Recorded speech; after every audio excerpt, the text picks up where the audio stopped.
इसे कभी कोई आपसे लूट नहीं सकता, लेकिन हाँ, इसे दान जरूर दिया जा सकता है। ये कहानी है 6 साल के गरीब सुंदर की। बाबा, मैं तैयार हो गया, चलो चलें। रुक बेटा, मैं नहा तो लूं, बस अभी आया मैं। सुंदर, ले, जब तक बाबा नहा कर आ रहे हैं तू ये रोटी खा ले। ले, आज तो रोटी के साथ प्याज भी है खाने को। अच्छा लाओ माँ।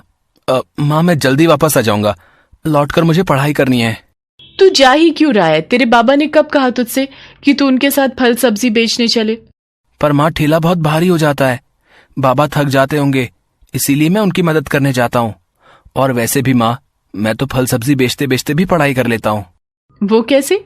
जब भी कोई बाबा से कुछ खरीदता है तो मैं मन ही मन सारा हिसाब लगा लेता हूँ, वो भी बाबा से पहले। अच्छा, तो चल फिर मैं भी देखता हूँ कि तू हिसाब में कितना पक्का है। मुझे ये बता कि 20 रुपए किलो के हिसाब से 3 पाव आलू और 40 रुपए किलो के हिसाब से 1 पाव भिंडी के कुल कितने रुपए लेगा तू? आसान है बाबा, 25 रुपए है ना? अरे वाह, अच्छा, अगर उसी ग्राहक ने आधा दर्जन केले भी ले लिए तो कितने पैसे लेगा? केले हैं 60 रुपए दर्जन, इसका मतलब 30 और 25 पूरे 55 रुपए लूंगा बाबा, वो भी गिन के। 6 साल की उम्र में सुंदर का दिमाग वाकई बहुत तेज चलता था। किशनदास उसे देखकर मुस्कुराने लगा, जबकि रामकली अभी तक हिसाब ही जोड़ रही थी। किशनदास जानता था कि सुंदर को पढ़ने का बहुत शौक था, लेकिन वो मजबूर था। सारा दिन मेहनत करके भी वो बस खाने लायक पैसे ही कमा पाता था। फिर उसी शाम, बहुत भूख लगी है यार, चलना कुछ खाते हैं। मीटिंग बस 10-15 मिनट में शुरू हो जाएगी, इतनी जल्दी कहाँ जा पाएंगे और क्या खा पाएंगे यार? रोहन और विनोद एक मल्टीनेशनल कंपनी में काम करते थे। वो अमूमन चाय नाश्ते के लिए ऑफिस से बाहर आते थे। उन्हें देखकर किशनदास को बहुत अच्छा लगता था और वो हमेशा यही सोचता था कि काश उसका बेटा सुंदर भी एक दिन उनके जैसा ही बड़ा आदमी बने। उस दिन भी यही हुआ। तभी विनोद ने किशनदास का कंधा हिलाकर उससे कहा, अरे भैया, कहाँ खोए हो? केले खिला दो यार, बहुत भूख लगी है। हाँ बाबूजी, ये लीजिए। बाबूजी, आपसे कुछ पूछूं? आप बुरा तो नहीं मानेंगे? हाँ, पूछो पूछो। बाबूजी, मेरा बेटा सुंदर, उसे पढ़ने का बहुत शौक है, पर उसे अच्छे स्कूल में पढ़ाने के पैसे नहीं है मेरे पास। अच्छा, तो कुछ मदद चाहिए? नहीं बाबूजी, मुझे पैसे नहीं चाहिए, मुझे तो बस कोई रास्ता दिखा दीजिए जिससे मैं अपने सुंदर को आगे तक पढ़ा सकूं। तुमने राइट टू एजुकेशन का नाम नहीं सुना क्या? क्या है ये? सरकार गरीबों के बच्चों के लिए हर स्कूल में 25% सीटें आरक्षित रखती है, जिसके तहत गरीब बच्चे वहां पढ़ सकते हैं और उनकी फीस सरकार भरती है। विनोद और रोहन की बात सुनकर किशनदास में उम्मीद जगी और फिर किस्मत ने भी सुंदर का साथ दिया। शहर के एक बड़े स्कूल में आरटीआई के तहत सुंदर का एडमिशन हो गया। स्कूल का पहला दिन था और सुंदर बहुत ही खुश था। बाबा, मैं कैसा लग रहा हूँ? बिल्कुल राजा बाबू लग रहा है मेरा बेटा। बाबा देखना, अब मैं खूब पढ़ाई करूंगा और एक दिन बहुत बड़ा आदमी बनकर दिखाऊंगा। जिस स्कूल में सुंदर को सीट मिली थी, वहां शहर के सबसे अमीर घरों के बच्चे पढ़ते थे। इन्हीं में से एक था विकी, जो नामी सेठ सूरजमल का बेटा था। अमीरी के घमंड में चूर विकी हर वक्त बस अपने पैसों की धौंस दिखाता रहता था और अब सुंदर उसका नया शिकार बनने वाला था। अरे वाह, ये क्लास तो कितनी अच्छी है। हाँ फटीचर, देख ले, आंखें फाड़ के देख ले, क्योंकि इससे पहले ना तो तूने कभी ऐसा स्कूल देखा होगा और ना ही ऐसी क्लास। मेरा नाम फटीचर नहीं है, सुंदर है। सुंदर? इसका नाम तो देखो। सुंदर नहीं, तेरा नाम तो बंदर होना चाहिए। विकी की बात सुनकर सारे बच्चे सुंदर पर हंसने लगे और सुंदर की आंखों से आंसू गिरने लगे। लेकिन सुंदर जानता था कि उसे इन बातों पर नहीं, बल्कि सिर्फ पढ़ाई पर ही ध्यान देना है। वो चुपचाप जाकर अपनी सीट पर बैठ गया। फिर कुछ देर बाद, good morning class, today we have 3 new students with us, please welcome them. बेटा, अपना नाम बताओ। मास्टरनी जी, मेरा नाम सुंदर है। लो, ये बंदर मिस को मास्टरनी बता रहा है। ये सरकार भी ना अच्छे खासे कॉन्वेंट स्कूल को सरकारी स्कूल बनाकर छोड़ेगी। Vicky, mind your language. Sorry miss. सुंदर, बेटा मुझे मिस या फिर मैम कहो, okay? Okay miss, I will. Very good. तो ऐसा रहा सुंदर के स्कूल का पहला दिन। फिर घर आने के बाद, सुंदर कैसा है तेरा स्कूल? माँ बाबा बस पूछो मत, इतना बड़ा स्कूल, इतना बड़ा मैदान, इतना साफ कि क्या कहूँ, इतने सारे झूले और बहुत अच्छी मास्टरनी, मेरा मतलब है कि मिस। और तूने पढ़ाई की या फिर बस स्कूल ही निहारता रहा? आज पढ़ाई कम हुई माँ। आज शनिवार था ना, तो एक मैडम ने नाचना सिखाया। फिर हम लोग स्कूल के मैदान में खेले भी। सुंदर क्लास में हुई घटना को छुपा गया। किशनदास की आंखों में सुंदर के सुनहरे भविष्य के सपने तैर रहे थे, जिन्हें पूरा करने के लिए सुंदर भी पूरी मेहनत और लगन से पढ़ाई कर रहा था। जबकि बदमाश और घमंडी विक्की स्कूल में हर वक्त उसका मजाक बनाता रहता था, लेकिन सुंदर उससे कभी नहीं लड़ा। ऐसे ही वक्त गुजरता गया और एग्जाम्स आ गए। सुंदर दिन रात बस पढ़ाई में ही जुटा रहा और आखिरकार वो पूरी क्लास में फर्स्ट आया। दूसरी तरफ विक्की को स्कूल के अलावा उसके घर पर उसे अलग से पढ़ाने के लिए ट्यूशन टीचर भी आते थे। इसके बावजूद उसका रिजल्ट बहुत अच्छा नहीं था। स्कूल में हर कोई सुंदर की तारीफ करने लगा। ये देखकर विक्की सुंदर से और भी चिढ़ने लगा, लेकिन उसने मन लगाकर पढ़ाई करने के बारे में कभी नहीं सोचा। ऐसे ही और कई साल गुजर गए। सुंदर और विक्की दोनों ने 10वीं क्लास की परीक्षाएं दी थी और अब उनकी पहली बोर्ड परीक्षा का रिजल्ट आने वाला था। माँ, मैं राम के घर जा रहा हूँ। उसके घर में कंप्यूटर और इंटरनेट दोनों हैं, तो वहीं अपना रिजल्ट देख लूंगा। ठीक है बेटा, भगवान करे तेरा रिजल्ट बहुत अच्छा हो। 10वीं की परीक्षाओं में सुंदर ने न सिर्फ अपनी क्लास में बल्कि पूरे जिले में टॉप किया। सुंदर के लिए हर कोई खुश था सिवाय विक्की के, क्योंकि इस बार भी उसके नंबर बहुत अच्छे नहीं थे।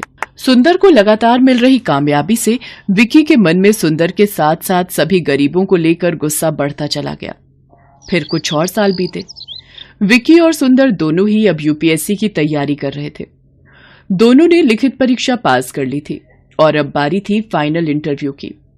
दोनों का इंटरव्यू एक ही जगह पर था, तो विक्की को देखकर सुंदर ने उससे कहा, ऑल द बेस्ट विकी। ऐसा है बेटा, तू ये सब नाटक मेरे साथ तो कर मत। आज तक तू छोटे मोटे एग्जाम में टॉप करके अपने आप को तोप समझ रहा था ना। अब देख, ये है असली चैलेंज। अब देखते हैं कौन कितने पानी में है। सुंदर ने फिर विक्की को कोई उल्टा जवाब नहीं दिया और इंटरव्यू के लिए अपनी बारी का इंतजार करने लगा। कुछ ही देर में विक्की को इंटरव्यू के लिए बुलाया गया। फिर इंटरव्यू हॉल में, well mister Vicky, tell me, अगर आप यहाँ के डिस्ट्रिक्ट मजिस्ट्रेट बन जाते हैं तो आप सबसे पहले क्या काम करोगे? सर, सबसे पहले तो मैं ये राइट टू एजुकेशन का ड्रामा बंद करूंगा। क्या कहा? ड्रामा? अच्छा, वैसे आप ऐसा क्यों करेंगे? अरे सर, हमारे पेरेंट्स लाखों रुपए खर्च करके जिस स्कूल में हमें पढ़ाते हैं, वहां ये गरीब और चीप सोसाइटी के लोग हमारी बराबरी करने लगते हैं। बिलीव मी, इससे पूरा माहौल खराब हो जाता है। सरकार ने उन लोगों के लिए सरकारी स्कूल खोले तो हैं, तो उन्हें वहीं तक सीमित रहना चाहिए, मुझे ऐसा लगता है। ओके, इसके अलावा? इसके अलावा मैं एक काम और करूंगा। ये जितने फालतू लोग अपने ठेले लेकर बेवजह रोड को घेरे खड़े रहते हैं, मैं उनका भी इंतजाम करूंगा। असल में रोड पर इन्हीं की वजह से ट्रैफिक जाम होता है।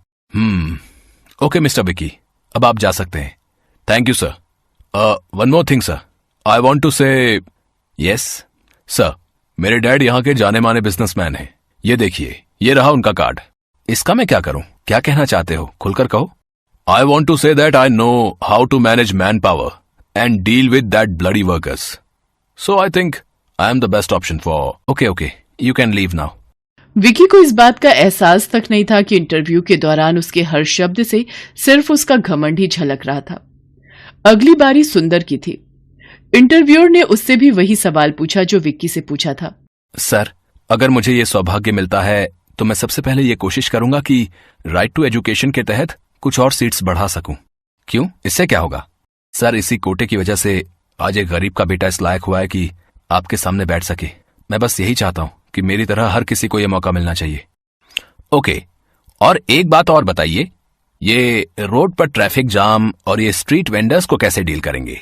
सर, मैं कोशिश करूंगा कि सभी वेंडर्स के लिए किसी सरकारी जगह का इंतजाम कर सकूं, जहां वो अपना सामान आराम से बेच सकें। अच्छा, तो आप सरकारी जमीन मुफ्त में बांटोगे? नो सर, पर हाँ, ये कोशिश जरूर करूंगा कि उन लोगों से जितना कम हो सके उतना न्यूनतम किराया लिया जाए, ताकि सरकार के राजस्व में भी बढ़ोतरी हो और गरीबों को धूप और बारिश से बचकर अपनी रोजी रोटी कमाने का पूरा मौका मिले। इसके साथ ही मेरा जिला सुंदर और व्यवस्थित भी रहे। सुंदर और विक्की की सोच का यही अंतर आखिरकार उस कामयाबी की नींव बना जो इस इंटरव्यू के बाद सुंदर को मिली। विक्की एक बार फिर सुंदर से हार गया, लेकिन इस बार कुछ तो था जो बदल गया था। विक्की के पास खुद पर घमंड करने की अब कोई वजह नहीं थी। वो मजबूर होकर अपने पिता का बिजनेस संभालने तो लगा, लेकिन इसके बाद उसमें सुंदर का सामना कर पाने की हिम्मत बाकी नहीं थी। रामलाल अमन कुमार के घर नौकरी करता था। अमन कुमार का बेटा सौरभ एक बड़े स्कूल में पढ़ता था, जबकि रामलाल का बेटा दीपक एक सरकारी स्कूल में पढ़ता था। सौरभ और दीपक दोनों ही पढ़ने में होशियार थे और अपने अपने स्कूल के अच्छे बच्चों में उनका नाम था। देखो पापा, मेरा रिपोर्ट कार्ड मिल गया, मैं क्लास में फर्स्ट आया हूँ। अरे वाह सौरभ, मुझे पता था मेरा बेटा इस बार भी क्लास में फर्स्ट आएगा। अरे रामलाल, दीपक भी तो अपनी क्लास में फर्स्ट आया है ना? अभी कुछ देर पहले ही वो भी अपना रिपोर्ट कार्ड दिखा रहा था। जी साहब, वो भी अपनी कक्षा में अव्वल आया है।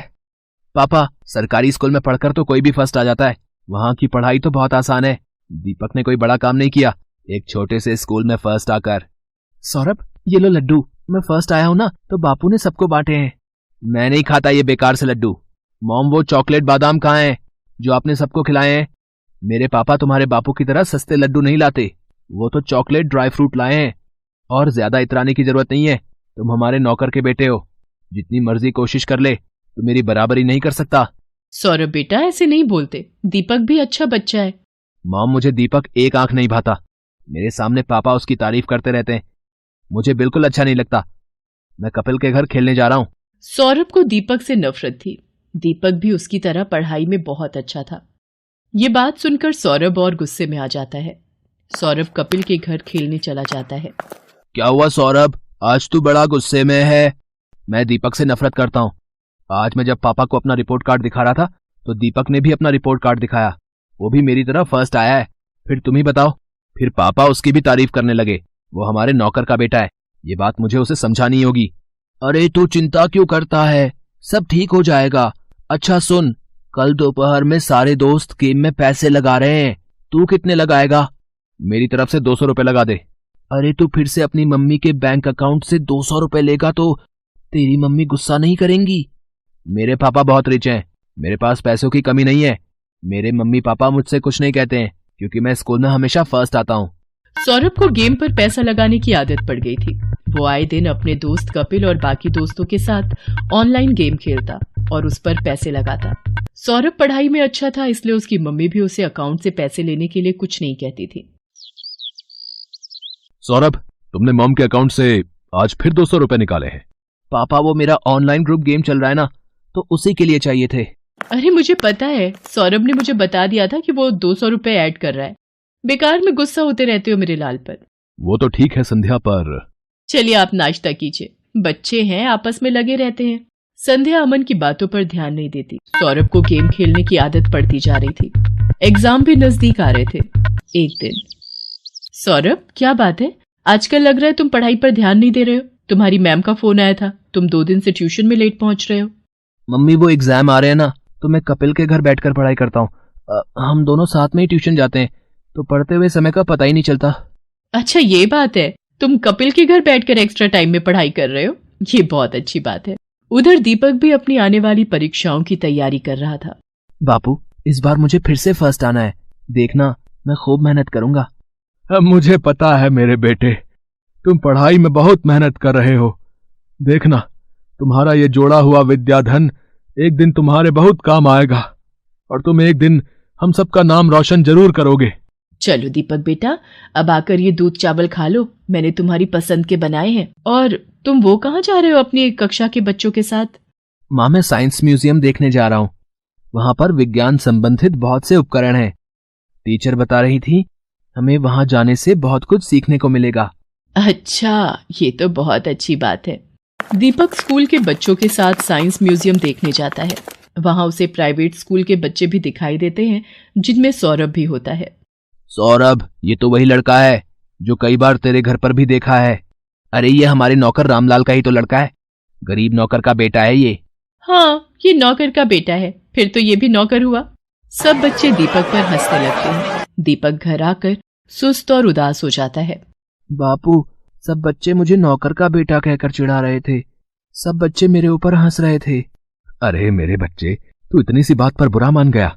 मैं तुझे तभी तो पढ़ा लिखा कर बढ़ा रहा हूँ ताकि तू पढ़ लिख कर बड़ा आदमी बन सके और पैसे कमा सके। रामलाल की बातों को सुनकर दीपक में हिम्मत आ जाती है और वो खुश हो जाता है और खूब मन लगाकर पढ़ाई करने लगता है। अगले दिन दीपक स्कूल जाता है तो उसकी टीचर उसे कक्षा में पूरे साल अच्छा करने के लिए पुरस्कार देती है। दीपक ने पूरे साल बहुत मेहनत करके अव्वल स्थान पाया है, इसलिए दीपक को स्कूल की तरफ से कक्षा में best student of the year का अवार्ड दिया जा रहा है। और मैं जानती हूँ कि फाइनल एग्जाम जो आने वाले हैं, दीपक उसमें भी फर्स्ट क्लास पास होने की पूरी कोशिश में लगा होगा। Thank you ma'am. सब बच्चे तालियां बजाकर दीपक की प्रशंसा करते हैं। घर आकर दीपक अपने बापू और माँ को सारी बात बताता है। अरे वाह, ये तो बहुत सुंदर पुरस्कार है। जीते रहो मेरे बच्चे। बापू, मैं ये पुरस्कार अमन अंकल को दिखाकर उनका आशीर्वाद लेना चाहता हूँ। ठीक है बेटा, चल तू उनका भी आशीर्वाद ले ले। संध्या, तुम्हारे बैंक अकाउंट से 1 लाख रुपए निकल गए और तुम्हें पता तक नहीं। मैं भला इतने पैसे एक साथ कहाँ खर्च करूंगी? मुझे भी कुछ समझ नहीं आ रहा, ये सब कैसे हो गया? रुको, मैंने बैंक से सारी डिटेल निकलवाई है। बैंक की तरफ से ही फोन है। अमन बैंक वालों से फोन पर बात करने लगता है। रामलाल और दीपक भी वहीं खड़े थे। हो गया सत्यानाश। और दो लाडले को मोबाइल फोन। तुम्हारे बेटे ने बेवकूफी में 1 लाख रुपए न जाने किसी ऑनलाइन गेम में लगा दिए। अब भुगतो। और है कहाँ ये सौरभ? वो तो अपने दोस्त कपिल के साथ ट्यूशन गया है। मेरे फोन पर सौरभ के ट्यूशन से फोन। जी, मैं सौरभ की मम्मी बोल रही हूँ।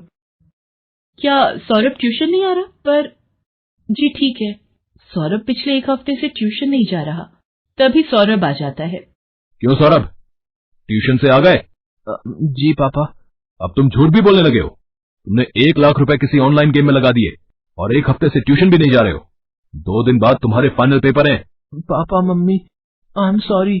मैं कपिल के बहकावे में आ गया था और उसी की वजह से आज मैं स्कूल टेस्ट पेपर में भी पहली बार फेल हो गया। अरे रामलाल, तुम कब आए? और दीपक बेटा, ये तुम्हारे हाथ में क्या है?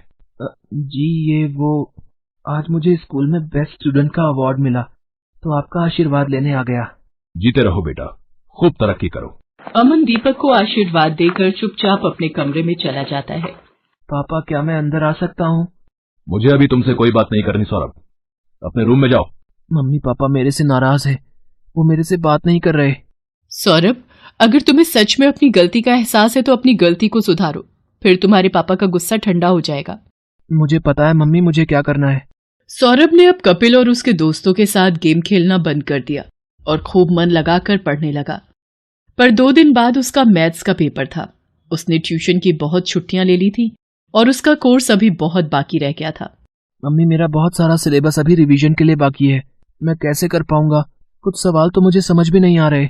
सौरभ, तुम एक काम क्यों नहीं करते? दीपक की मैथ्स बहुत अच्छी है, उसके मार्क्स भी बहुत अच्छे आते हैं और मैंने सुना है अब तो सरकारी स्कूल की पढ़ाई भी बहुत अच्छी हो गई है और प्राइवेट स्कूल की किताबें और सरकारी स्कूल की किताबें एक जैसे कोर्स की पढ़ाई जाती हैं।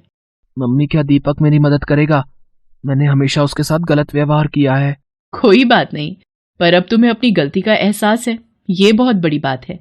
रामलाल, दीपक को जरा बुला लाओ, सौरभ को मैथ्स में उसकी सहायता चाहिए। हाँ हाँ मालकिन, मैं अभी बुला लाता हूँ। सौरभ दीपक की सहायता से मैथ्स के पेपर की तैयारी करता है और बाकी सभी विषयों में भी सौरभ अब दीपक के साथ ही पढ़ने लगा। सौरभ भी दीपक की तरह अपने स्कूल में फर्स्ट आता है। सौरभ, तुम्हारा रिजल्ट देखकर मैं आज बहुत खुश हूँ। पापा, ये सब दीपक की वजह से ही हुआ है, इसने मेरी एग्जाम के दिनों में बहुत हेल्प की। थैंक यू दीपक। रामलाल, तुम्हारा बेटा दीपक बहुत होनहार है, देखना ये एक दिन जरूर बड़ा आदमी बनेगा। अमन अंकल, एक दिन मैं भी आपकी तरह ही बड़ा बिजनेसमैन बनूंगा। दीपक की बातों को सुनकर रामलाल की आंखों में खुशी के आंसू आ जाते हैं और वो दीपक को गले से लगा लेते